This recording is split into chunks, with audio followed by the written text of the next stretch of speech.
नमस्कार, capital TV में आपका स्वागत है। हिंदुस्तान में आज दो ऐसे मंत्री हैं जो सलाखों के पीछे हैं, लेकिन उन राज्यों के मुख्यमंत्री उन मंत्रियों को हटाने का नाम नहीं ले रहे। एक तो दुनिया के सबसे ईमानदार खुद को बताने वाले मुख्यमंत्री अरविंद केजरीवाल हैं, जिनके हमराज और परम मित्र सत्येंद्र जैन सलाखों के पीछे हैं, लेकिन वो मंत्री पद पे बरकरार हैं। और दूसरी तरफ उद्धव ठाकरे, हिंदुत्व की पार्टी बताने वाली शिवसेना, उनके मंत्रिमंडल में नवाब मलिक, वो भी मंत्री पद से हटे नहीं हैं, या यूं कहें किसी को हटाने की हिम्मत नहीं हो रही। और ऐसे में जब हिंदुस्तान में अश्विनी उपाध्याय जैसे लोग हों तो वो पहुंच गए सुप्रीम कोर्ट और एक पीआईएल दाखिल किया है कि इस तरह के मंत्रियों को फौरन बर्खास्त किया जाए, इसकी इन्होंने अपील की है। आपका बहुत बहुत स्वागत है कैपिटल टीवी में। Thank you. ये मंत्रियों के पीछे आप क्यों पड़ गए हैं? बेचारे जेल में भी हैं, आप कुर्सी भी छीनना चाह रहे हैं। नहीं, हम पीछे नहीं पड़े। हम तो इनको कहते हैं कि भाई, कहते हैं हमारे ऊपर गलत आरोप है, तो इनके ऊपर अगर गलत आरोप है इसीलिए हमने एक पीआईएल फाइल किया, इनके लिए स्पेशल कोर्ट बनाओ। तो पूरे देश में इनके लिए स्पेशल एमएलए एमपी कोर्ट बन गई है। फिर ये कह रहे हैं कि आपने नहीं, मेरे ऊपर जो है हमारे ऊपर गलत आरोप लगता है। तो एक हम पीआईएल अभी इनका नार्को पॉलीग्राफ ब्रेन मैपिंग का भी बना रहे हैं। क्या मतलब इससे? कि मंत्रियों का नार्को पॉलीग्राफ ब्रेन मैपिंग अनिवार्य किया जाए, क्योंकि इनके ऊपर गलत आरोप लगता है, ऐसा कहते हैं लोग, गलत आरोप लगता है। तो अच्छा है, इनका नार्को पॉलीग्राफ ब्रेन मैपिंग कर लो, दूध का दूध पानी का पानी हो जाएगा, सबका सारे मंत्रियों का कर लो। और ये जो तीसरी मैंने पीआईएल फाइल किया है मनीष जी, हमने ये कहा है कि भाई ये देश कानून से चलता है।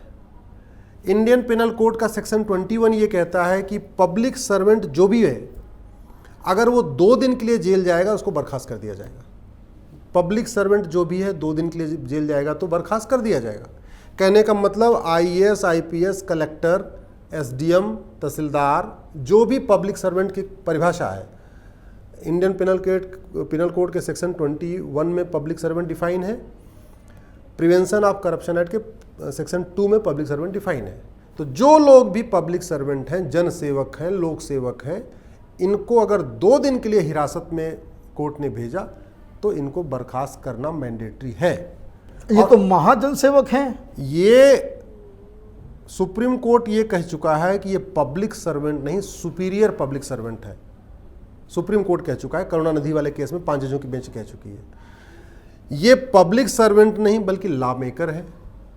आईएएस, आईपीएस, कलेक्टर, डीए के साथ माननीय शब्द यूज नहीं होता, ऑनरेबल शब्द इन्हीं के साथ यूज होता है, मंत्रियों के साथ यूज होता है। और सारे आईएएस, आईपीएस इनको सलाम ठोकते हैं। आईएएस, आईपीएस संविधान की शपथ नहीं लेते, उनकी दूसरी शपथ होती है। इनके लिए तो बाकायदा संविधान के शेड्यूल 3 में इनकी शपथ भी डिजाइन की हुई है। शपथ क्या लेंगे? संविधान की रक्षा करना संविधान की परम कर्तव्य है। संविधान की शपथ लेते हैं। इनको मोटा वेतन भत्ता, गाड़ी बंगला मिलता है। इसका मतलब ये सैलरीड भी हैं, तनख्वाह वाले भी हैं।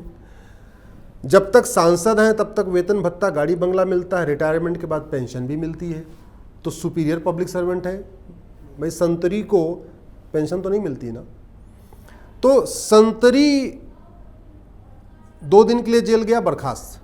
क्लर्क 2 दिन के लिए जेल गया, बर्खास्त। कलेक्टर 2 दिन के लिए जेल गया, बर्खास्त। थानेदार, तहसीलदार, पेशकार 2 दिन के लिए जेल गया, बर्खास्त। जज 2 दिन के लिए जेल गया, बर्खास्त। लेकिन माननीय मंत्री जी 2 दिन तो छोड़िए, नवाब मलिक को लगभग 4 महीने होने वाला 4 महीने हो गए, अभी तक न खुद इस्तीफा दिया, न पार्टी के मुखिया शरद पवार ने इस्तीफा दिलवाया, न ही मुख्यमंत्री ने उनको मंत्रिमंडल से हटाया।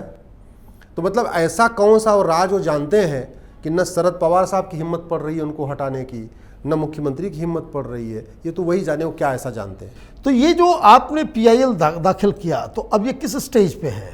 पीआईएल पे बहस होगी आने वाले सप्ताह में, अगले सप्ताह। अच्छा, इस पे बहस हो जाएगी। लेकिन आप ये जो मांग कर रहे हैं, इसमें तो ये लोग पागल हो जाएंगे, तो कहेंगे नहीं, हम केवल इनके लिए मांग नहीं कर रहे भाई। नार्को टेस्ट के लिए, सिर्फ इनके लिए नहीं, मैंने तमाम एमपी एमएलए के लिए, एमएलए एमपी के विशेष, उनको विशेष बर्ताव होना चाहिए। जैसे उनको मंदिर में विशेष दर्शन होता है, मस्जिद जाते हैं विशेष उनकी नमाज होती है, इसके अलावा ट्रेन में चलते हैं विशेष टिकट मिलता है, एरोप्लेन में चलते हैं उनको विशेष टिकट मिलता है, उनके लिए एयरपोर्ट में अलग से वेटिंग रूम है। तो हम ये कह रहे हैं कि ये व्यवस्था इनके लिए special narco polygraph brain mapping आम जनता का हो चाहे ना हो, इनका ज़रूर होना चाहिए, क्योंकि वीआईपी हैं, वीआईपी के साथ वीआईपी ट्रीटमेंट होना चाहिए।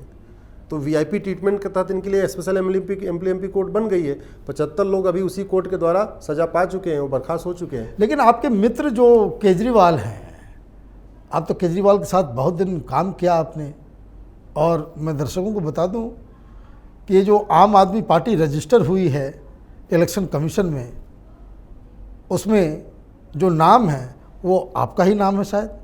उसका संविधान भी हमने बनाया था, उसका स्ट्रक्चर भी हमने बनाया था। आम आदमी पार्टी का संविधान आपने बनाया, उसका ढांचा क्या होगा, संयोजक कैसे बनेंगे, कितने साल में बनेंगे, 3 साल में बनेंगे, कैसे होगा, उसका ढांचा होता है। तो आपके मित्र ये जो हिंदुस्तान की राजनीति के नटवर लाल हैं, ईमानदार अपने आप को कहते हैं, हाँ, तो इन्होंने अब तक क्यों नहीं हटाया?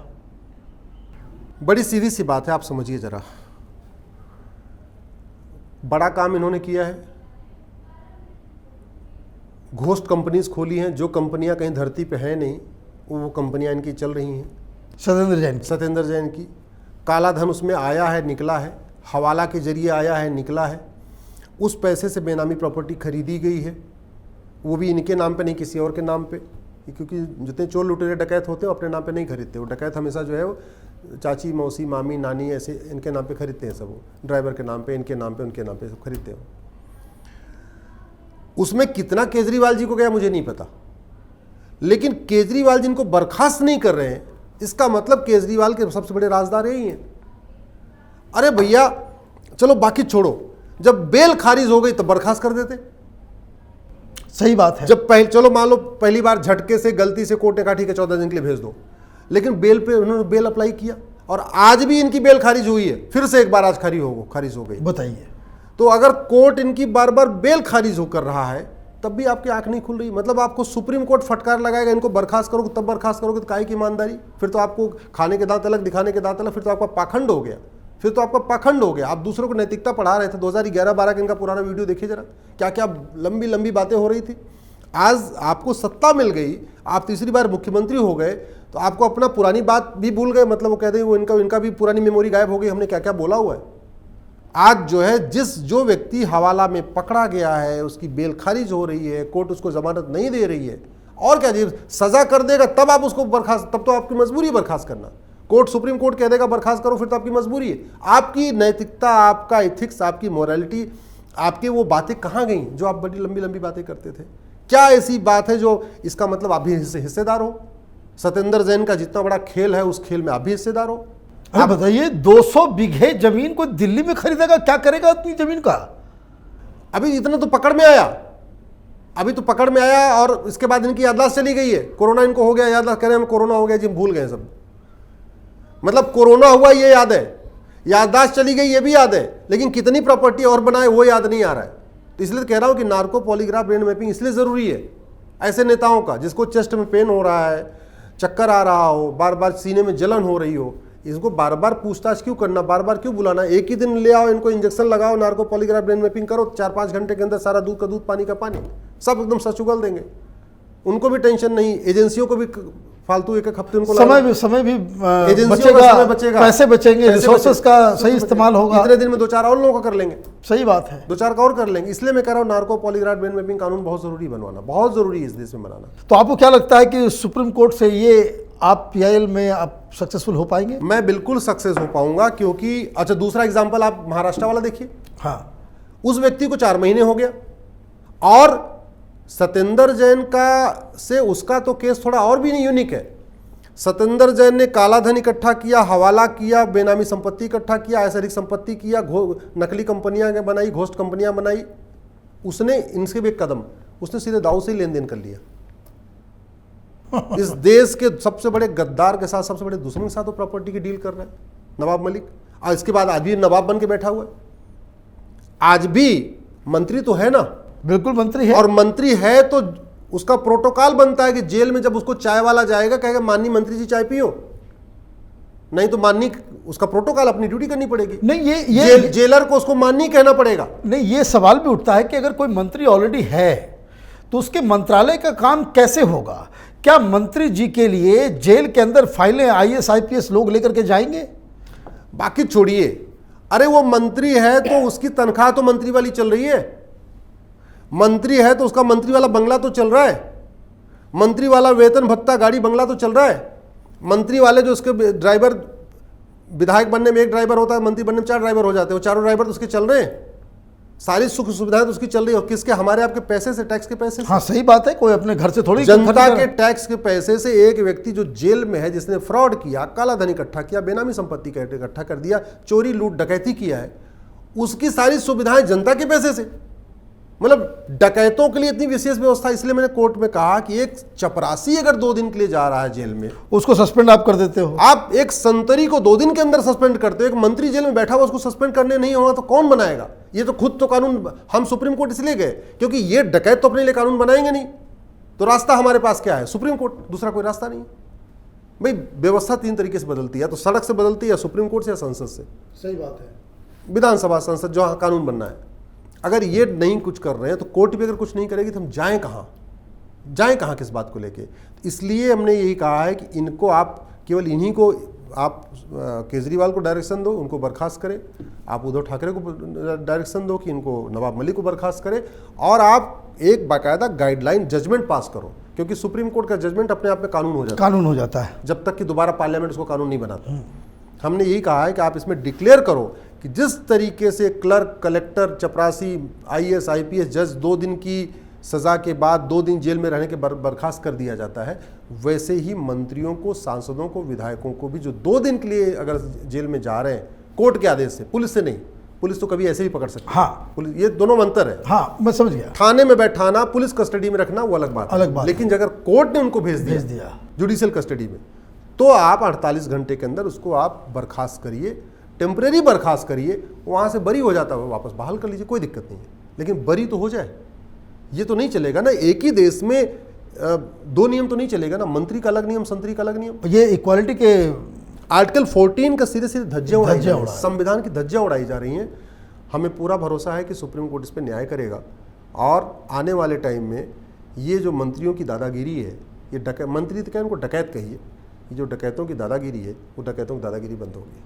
आपने इस PIL को डालकर देश की एक बहुत बड़ी सेवा की है, बहुत बड़ी सेवा की है, क्योंकि इस देश में मंत्रियों के इस हैकड़ी को तोड़ना, राजनीतिक दलों, पॉलिटिकल पार्टीज़ के जो लोग जो जनता के वोट से कुर्सी पे बैठ जाते हैं तो अपने आप को शहंशाह समझने लगते हैं, उनको नकेल कसने के लिए ये बहुत काम आने वाला है। मेरी इलेक्शन रिफॉर्म पे तो 1 दर्जन से ज़्यादा PIL है।